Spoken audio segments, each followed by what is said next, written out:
तुम्ही तो अपने पति के क्रोध से मुझे बचा लोगी ना मैया।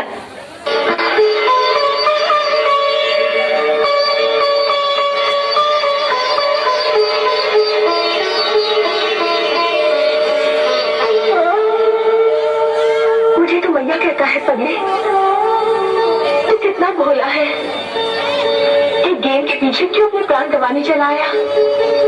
देख, ये सर्पों के राजा कालिया का दर है। यहाँ आने पर कोई प्राणी जीवित नहीं बच सकता। तेरा भाग्य अच्छा है, नागराज सो रहे हैं। तू जल्दी यहाँ से भाग जा। यहाँ तक आ गया हूँ तो नागराज से मिले बिना कैसे चला जाऊँ। बालक क्यों अपनी जान के पीछे पड़ा है।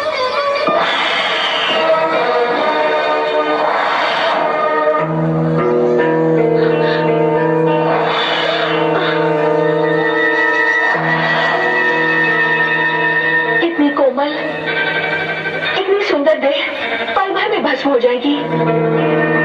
अरे पगले, ये बाल हट करने का समय नहीं। चल, मैं तुझे बाहर छोड़कर आती हूँ। मुझ पर दया ना करो नागरानी, अपने पति पर दया करो। उसने हमारे वृंदावन को अपने विष से दूषित कर रखा है।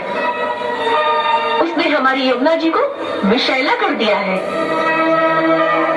आज मैं उसे यहाँ से निकाल ले आया हूँ।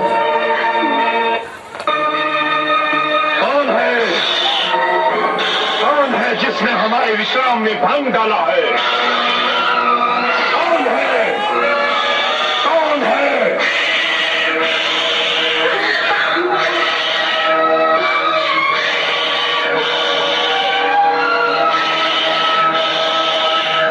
कौन है ये जीवित यहाँ तक कैसे पहुंच गया। इसे यहाँ कौन लाया है। हम नहीं जानती स्वामी, ये स्वयं ही यहाँ तक आ गया है। कोई अनजान बालक है। इसकी भूल को क्षमा कर दीजिए। क्षमा करना हमारे स्वभाव के विरुद्ध है और ये तो स्वयं ही काल का ग्रास बनने आ गया है। कौन हो तुम। कृष्ण। कृष्ण, कौन कृष्ण। वह कृष्ण जो काल का भी काल है। वह कृष्ण जो तुम जैसे दुष्टों का विनाश करने के लिए धरती पर अवतीर्ण हुआ है। हमें पहचानो सर्पराज, इससे पहले कि तुम्हारे ही दुष्कर्मों की अग्नि तुम्हें ही भस्म कर दे। हम तुम्हें एक अवसर देते हैं कि तुम अपने अहंकार को त्याग कर सच्चे हृदय से हमारी शरण में आ जाओ। हम तुम्हें समस्त पापों से मुक्त करके क्षमा कर देंगे।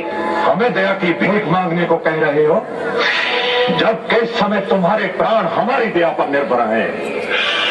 वो दंड बाला त्राहिन मां, त्राहिन मां। हे देवता, मैं तुम्हारी शरण में आया। मेरी रक्षा करो, रक्षा करो, रक्षा करो।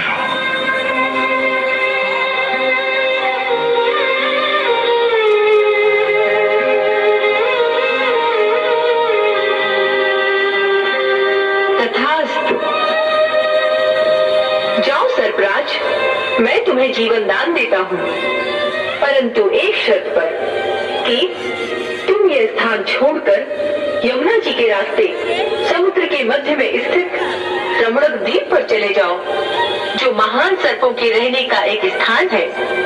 परंतु स्वामी, वहाँ मुझे आपका वाहन गरुड़ जीता नहीं छोड़ेगा। भगवान, पहले मैं उसी रमणीक द्वीप पर अपनी प्रजा के साथ रहता था।